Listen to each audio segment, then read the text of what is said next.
Today I found these disposable vapes while walking outside. One is round and other one is square. I heard that they have lithium batteries inside, even though they do not have charging ports. Let's open them up and see if it's true. The front part comes off easily, but I'm not sure what to do next. Let's try opening it from the back. That's really tight. It's definitely not coming apart with pliers. What about the round vape? Let's try twisting it. It is round, so it probably rotates. This opens easily. That looks like a pressure sensor. I wonder how it works. Alright, the whole thing comes out when I pull the wire. Let's pull it out carefully. The battery comes out first and then the rest, I suppose. It looks like the toxic cartridge is still inside, but here is a heating element. Let's check the battery voltage. It measures 3.7 volts, which is about 50% charge. Can I make the pressure sensor work by pressing it? I want to see this working. No, nothing happens. Let's cut the wires and keep the battery. Maybe I can use it in the future project. I will also look at the pressure sensor later to see how it works. It is important to cut all the wires so they cannot short circuit. The battery terminals should be covered. I will put tape on both ends to prevent a short circuit. Let's see if the other end opens. And it does, quite easily. I will put this toxic material into a plastic bag. I don't want to touch it with my hands. It contains a lot of nicotine, and nicotine can pass through the skin. Do not touch this material with bare hands.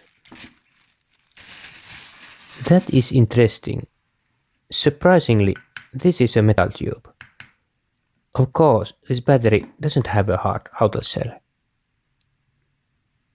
This battery is surprisingly large, 1600 milliamp hours. That's a lot for a small battery.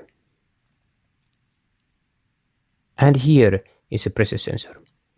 I wonder what's inside. Maybe there is a moving membrane. I will save it and look at it some other day. Now let's look at the square vape. Should we try opening it from the bottom? No, it won't move. Let's use my favorite pry tool. It usually opens everything. But no, not this time. It is really stuck. At least front comes off easily. How do I remove the rest? Here comes the cover, at least. Battery and cartridges are still inside. Is it better open it from the back? The entire assembly is loose inside. A little shake and now I get it out. And here is the toxic cartridge. I don't want to touch this too much. There is also a small circuit board that is connection for the vaporizer element, I think. At the bottom is the battery. It looks very similar to the first one. And here is another pressure sensor. This battery is about the same size as the first one. Its capacity is 1500 milliamp hours. The housing is metal as the first one.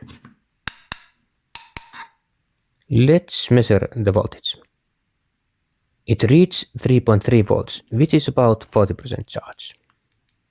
This is still a good battery, so I will keep it. I will save both batteries They may be useful for future projects. But first I will put tape over the terminals so they cannot short circuit and start a fire. These batteries still contain a lot of energy. It was very interesting to take these vapes apart. If you enjoyed the video, please hit the like button and subscribe. Thanks for watching.